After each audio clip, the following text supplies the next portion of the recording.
شهدت مدينة الأقصر جريمة قتل بشعة أثارت ردود فعل غاضبة عبر مواقع التواصل الاجتماعي، حيث أقدم شاب على قتل جاره بطريقة مروعة بفصل رأسه عن جسده والتجول بها في شوارع المدينة.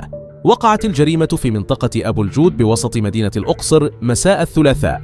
أقدم الجاني على ذبح جاره باستخدام سكين، وظهر في مقطع فيديو يحمل الرأس ويتجول بها في الشارع في مشهد صادم استمر لمدة 26 ثانية وسط رعب وذهول من أهالي المنطقة.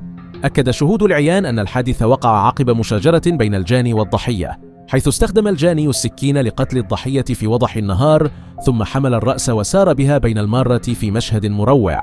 علق الدكتور جمال فرويز استشاري الأمراض النفسية والعصبية بأن انتشار جرائم القتل يعود إلى التغيرات الثقافية والدينية التي طرأت على المجتمع، مشيرا إلى أن الجاني قد يكون مصابا باضطرابات نفسية أو تحت تأثير المخدرات التي ترفع نسبة الدوبامين في الجسم وتجعل المتعاطي يرى ويسمع أشياء غير حقيقية.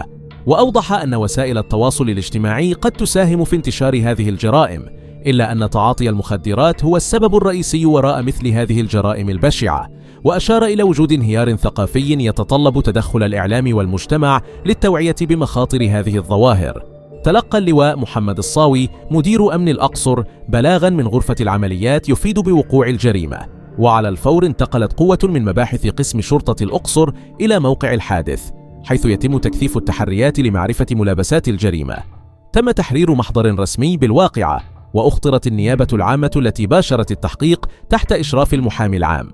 الحادث يعكس ظواهر اجتماعية مقلقة تتطلب حلولا جذرية من خلال التوعية والتصدي لتعاطي المخدرات ومعالجة العوامل المؤدية لمثل هذه الجرائم. ولا تزال التحقيقات جارية لكشف تفاصيل القضية ودوافع الجاني.